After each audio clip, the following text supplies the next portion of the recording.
Good morning, everyone. I hope you all are doing well. And now you must have started doing your assignments also from this chapter, Geography as a Discipline, the first chapter from the fundamentals of physical geography. Okay, now we'll discuss few topics today. We have already discussed about what is geography, development of geography, relation between nature and man. Why should we study geography? Then we have also done about the different periods in which the geography got developed, right? And then we have also discussed about geography and other subjects and the different branches of geography, how is this geography is related to other branches.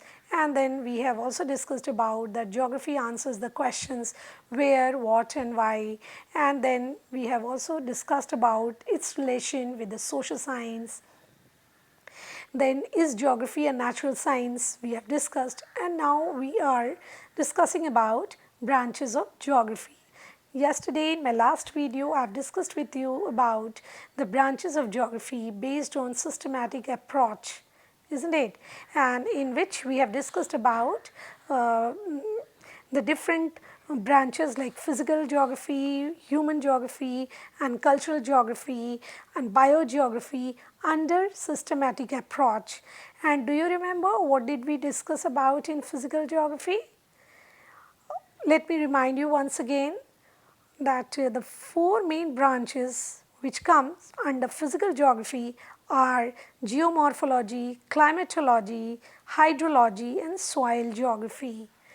And then may I ask you one question? What do you mean by this geomorphology? If you know, it's okay, very good.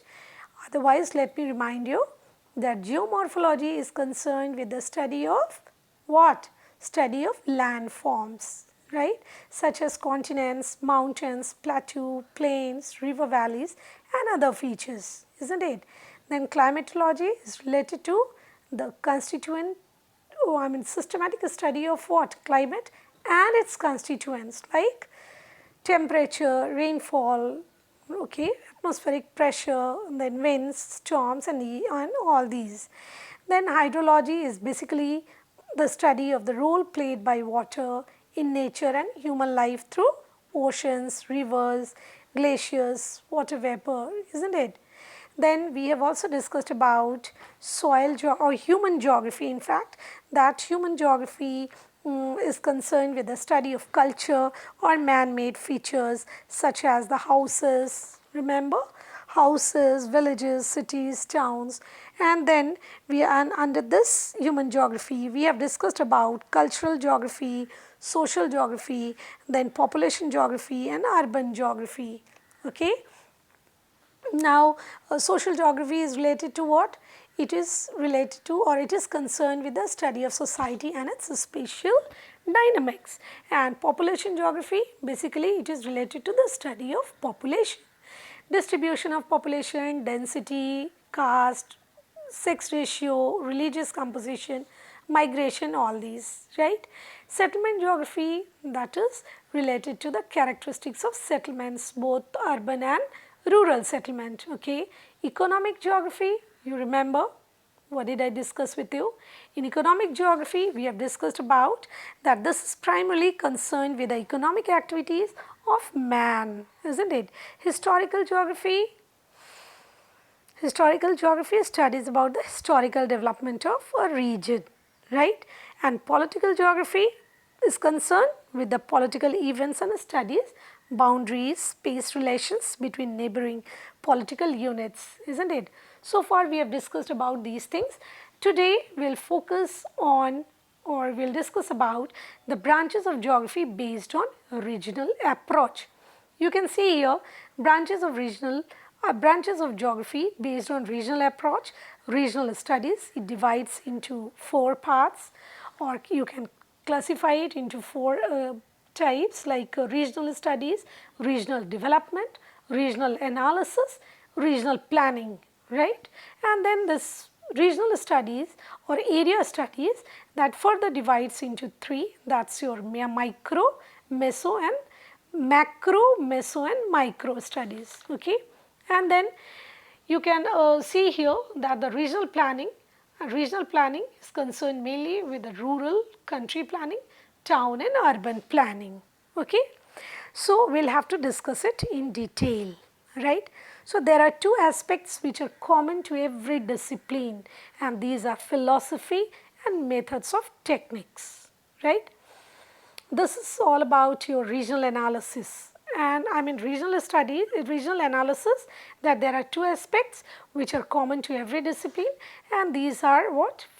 Philosophy, and under which geographical thought, land and human interaction and human ecology comes. Okay, and then further, when you go to methods and techniques, what are the methods and techniques here in regional analysis? What comes under this? Cartography, including computer cartography, which is the recent revolution in the map making, and then quantitative techniques, then your statistical techniques, field survey and geoinformatics, comprising your GIS. What is that GIS? GIS, Geographic Information System, then GPS. These are commonly used nowadays, right? Global Positioning System, and then LIS, Land Information System, and then SIT. What is that? Spatial Information Technology. Okay, so this is all about your branches. But when you go to the subtopics of this, you can see here one very important thing, that the regional geography, or basically that this regional geography, you can see that is a branch of geography that studies the world's region. Okay, world's region. How is it so? How is it so? Because let me make it clear at first that geographical study of different regions of the world comes under this regional geography. Okay, and then you can further divide it. You can further divide it into the macro region, meso region and micro region. Okay, for example,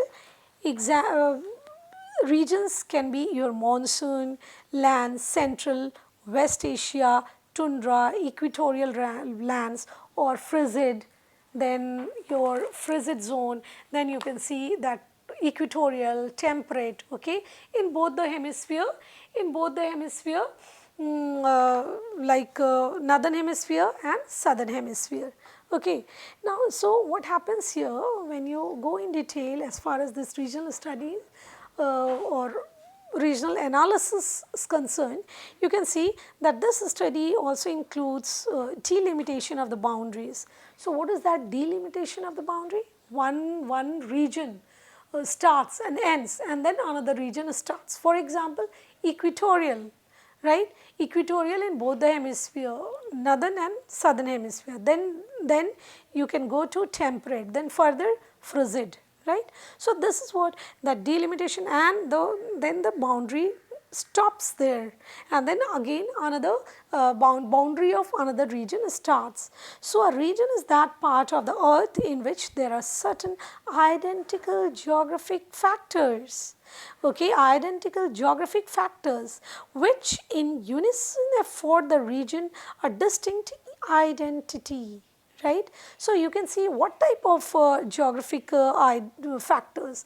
For example, what type of geographic factors?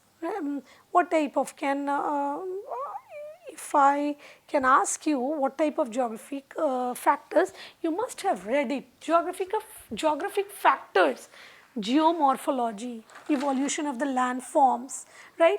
Then your climate, then you can see that the natural vegetations, okay, wildlife, right, that includes both flora and fauna, right. You can see what you see here, that you can observe and notice one very important thing, that there is a difference between, I mean, the vegetation of one place or one region is different from another region, but if I give you the example of tropical region, Okay, if you take the example of tropical region, what happens that in tropical regions you can see that there is a variation in the climate, there is a variation in the vegetation, right? There is a variation in the wildlife, right? Reason, what is the reason? Within that geographic zone, within that geographic region, you can see that there is a seasonal variation in rainfall, in temperature, right? So there is a variation which can easily be noticed. So that is why it is given that geographic factors which in unison afford the region a distinct identity of its own, right? And then it's separated from the rest of the region. Then geomorphological region, climatic region, vegetation region, agricultural region, industrial region or cultural region are some of the examples of different regions of the earth. Okay. Now suppose in our country you can see that the geomorphological regions, what does it mean? That we have the distinct type of landforms. We do not have the same type of landforms found in every part of our country, right? Some have the mountainous regions, some have the hilly zones or hilly areas, some have the high mountains, some have the plateau regions, some have the coastal regions, some are plain areas, right? And then you can see that the climatic region also. Suppose if I tell you that the climate of India is tropical or monsoon, but if you look at the things in detail, what do you see here? You can see one very important thing, that within this monsoon region or within this tropical region, you can see the variation in the climate, and we can say that the India, though having the tropical type of climate, but it has the different types of climate also, like a desert type of climate, then the hot and wet type of climate, then extreme type of climate, then equable type of climate. Okay, so within that, and India, suppose India receives 200 centimeter of rainfall in general. This is one example. In general, that India receives 200 centimeter of rainfall. But if you look at, if you study the rainfall variation, what do you see?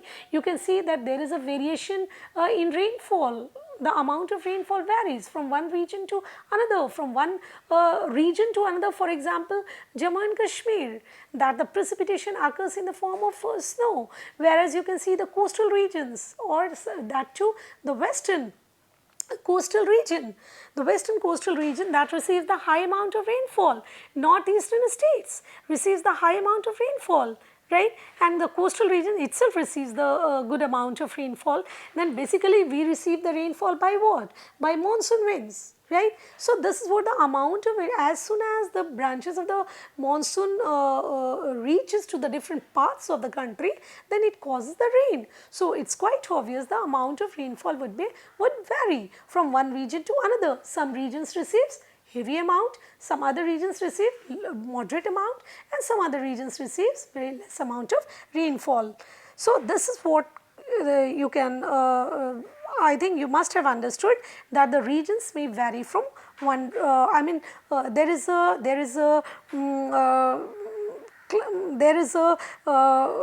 distinction as far as the geomorphological region, climatic region, vegetation region and agricultural region are concerned, right. So as a matter of further classification, the geomorphological regions of India, this is my second example, that as far as the geomorphological regions are concerned, I told you about this, that we have the desert, we have the plains, we have the plateaus, we have the coastal plains, right. Then we have the the islands, right. So this is what the plain areas. So this is what according to the geomorphological regions that India is divided into these. The Great Indian Plains, the Great Indian Desert, the group of islands in this way. So one region is different from another region as far as everything, whether it is the vegetation or whether it is the vegetation, or you can see the climate and the landforms are concerned. Now I hope you must have understood what I mean to say, that as far as the regional studies are concerned.